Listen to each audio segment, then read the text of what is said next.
Jesus is such a pain in the neck. I don't know if I'm supposed to say that at church, but it's true. He's a pain in the neck. He's always getting in our faces about sharing with the poor. Jesus is much more interested in what I do for the poor than what I believe. He hardly ever talks about what we're supposed to believe, but he talks a lot about what we are supposed to do for the poor.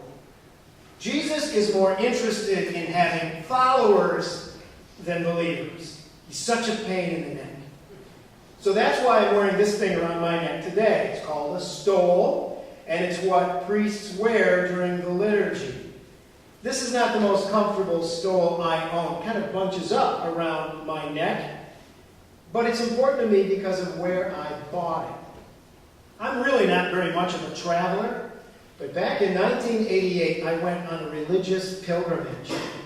I joined a delegation from the Episcopal Diocese of Chicago and went to the nation in Central America called El Salvador.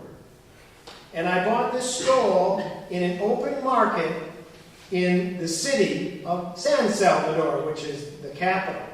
The market was outside a cathedral we had just visited.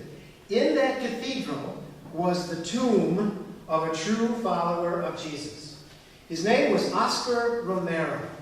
Now, he had been a quiet, conservative parish priest, and eventually they made him an assistant bishop. El Salvador is an extremely poor nation with a tiny minority of ultra-rich people. In 1977, when Romero was made Archbishop of El Salvador, the rich and the powerful were waging war on the poor. Death squads were killing unarmed peasants who spoke up against abuses. U.S. tax dollars were propping up a right-wing military regime. And quiet, conservative Bishop Romero was expected to support the status quo and be on the side of the rich landowners. But he changed.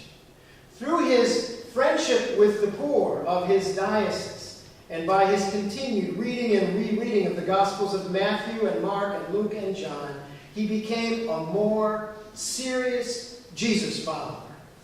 And, like Jesus, he turned into a pain in the neck. He spoke up for the poor. He condemned military violence against unarmed peasants.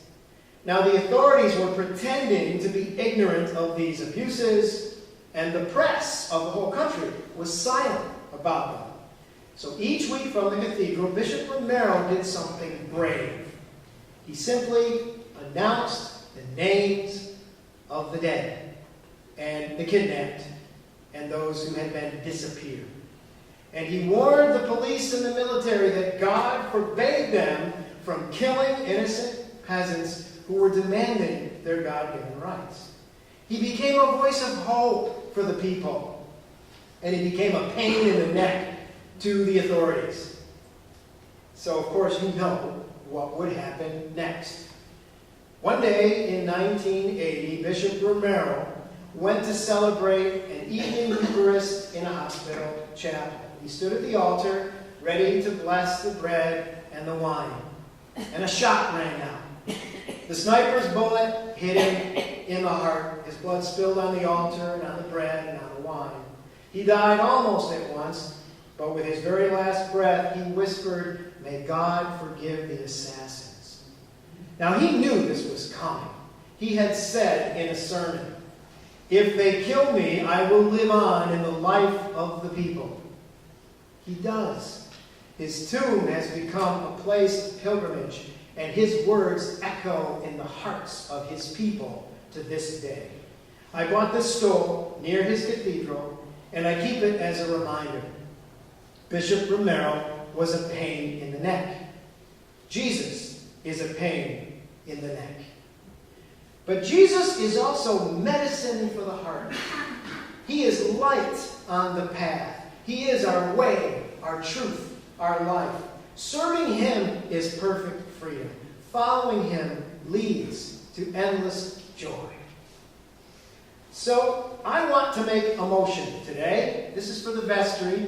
but I imagine I'll have the support of the whole parish. I want to move that we make a special donation from our currently undesignated mission funds. Now, our treasurer's reports may seem like boring business documents, but they tell a story about what is important to us. You can read our financial statements and see some of our stories as a church. Taking care of our building, our church house, is important. Providing for pastoral care and education and clergy leadership is too. Children are important, and so are get-togethers for the adults. And by reading our financial reports, you'll also see that giving is important. You'll see the story of our giving to Chow, to feed the hungry in our area. You'll see our giving to support the wider Episcopal Church. You'll see our giving to provide wheelchair ramps. Well, I'd like to add a new line to our story. I move that we make a donation just like we did to the Ramp It Up project. You know, our own Episcopal Diocese of Central New York has a mission to El Salvador, that country I visited, where Bishop Romero followed Jesus and died for Jesus.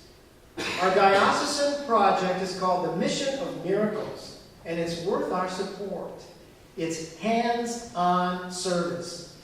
Our own people go down there, and the doctors and nurses among them offer basic medical care, and there are dentists who offer basic dental care, and there's all kinds of tangible support to the poor in the way of food and clothing and shelter.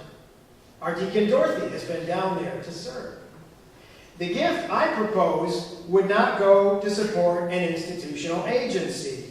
This would support a bunch of Episcopalians, some of whom I know, who are doing real good with real people in the third world. And you know, it would balance our giving for needs here in the Southern Tier with giving to people living in third world poverty. Now, I know that my motion could be voted down, but I doubt it. You see, your vestry is made up of Jesus followers. Jesus may be a pain in the neck. He may be more interested in our actions than our beliefs. And he may very well be dangerous. But he is what we are all about. His priorities will be our priorities. His way will be our way. And then his joy will be our joy. And our joy will be full.